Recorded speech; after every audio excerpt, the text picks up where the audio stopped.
허당 아저씨의 인생 명상록을 공개합니다. 정년퇴직 후 정규직에서 계약직으로의 삶이란 인생의 큰 전환점입니다. 계약직이기 때문에 물심양면으로 받는 불이익도 있겠지만 반면에 계약직이기 때문에 오히려 마음의 여유도 생기는 것 같습니다. 긍정적으로 생각하고 있습니다. 계약직이 서러워서가 아니라 오히려 계약직이라도 고마운 나이가 되었다는 것입니다. 같은 일을 해도 젊은 사람이 하면 굉장히 비전이 있을 것 처음 보이는데 반의 나이 든 사람이 일을 하면 언제 어떻게 건강이 무너져 일에 차질이 생길지 걱정되고 불안해해야만 하는 것이 현실이기도 합니다. 아무리 기본 체력이 좋아도 나이가 들면 신체가 노쇠화되면서 글을 읽을 때 눈이 침침하고 컴퓨터를 하다 보면 금방 눈이 시리고 아프고 눈물도 자주 나오고 관절도 뻐근하고 허리도 자주 삐끗하고 쉽게 피로해지고 마음도 조금 조심조심하여 어떤 일을 할 때 지나치게 신중해지니까 매사에 보수적으로 보이고 꼰대 같은 성격으로 젊은 사람들과 같이 어울리기도 쉽지만은 않게 됩니다. 고령사회라고 하지만 고령자가 대접받는 것이 아니라 오히려 상대적으로 품귀 현상을 빚는 젊은 사람들이 귀하게 대접받는 분위기이고 고령자들은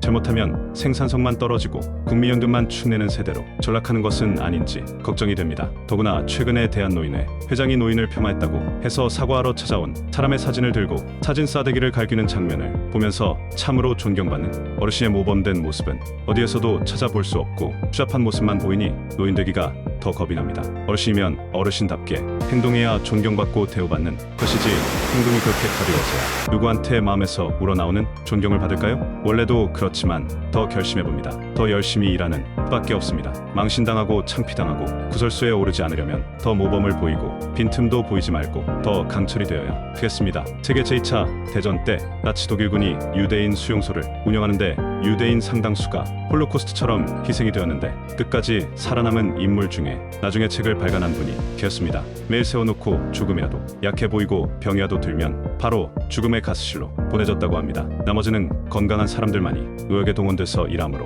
살아남았다고 합니다. 그래서 저자는 살아남기 위하여 면도기가 없기 때문에 율병을 깨서 뾰족한 부분으로 매일같이 면도를 깔끔하게 해서 최대한 젊고 건강하게 보이도록 하고 줄을 세워 신체 검사를 할 때도 신체에 힘을 바짝 주고 고개를 들어 최대한 꿋꿋한 자세를 취했다고 합니다. 일종의 생존을 위해서 자신이 할 수 있는 최대한의 수월한 노력을 한 것입니다. 가끔 드는 생각은 모두 그런 것은 아니지만 때로는 반대로 살아가지는 않나 하는 생각이 듭니다. 나는 어른이니까 젊은 사람들한테 반말도 함부로 해서 권위를 세우고 일도 덜하고 나이 들었으니까 좀 봐줘라 하는 식으로 읍소하고 그런 것이 어느 정도 먹힐 수도 있겠지만 젊은 사람들에게 결코 떳떳할 수는 없다고 생각합니다. 나이는 신체적으로 생리적인 나이일 뿐 정신적으로는 젊은 사람들과 공정하게 투명하게 순위의 경쟁을 통하여 결코 나이가 들었다고 해서 날로 먹으려 하거나 나이로 제압하려 하거나 살짝 편승해서 쉽게 가지 않고 마치 특전사의 일을 특별 입소한 엄마와 아빠들이 아들 뻘되는 군인들과 연병장 구보를 같이 돌며 체력 훈련을 할 때 비록 체력이 딸려서 느리게 거북이 걸음으로 간신히 뛰면서 구보하다 넘어지고 쓰러져도 끝까지 부끄럽지 않게 최선을 다하려는 노력과 자세를 보일 때 참으로 당당하고 존경스럽지 않겠습니까? 당당한 노인으로, 당당한 선배로, 당당한 어른으로 대접받으며 살아가고 싶습니다.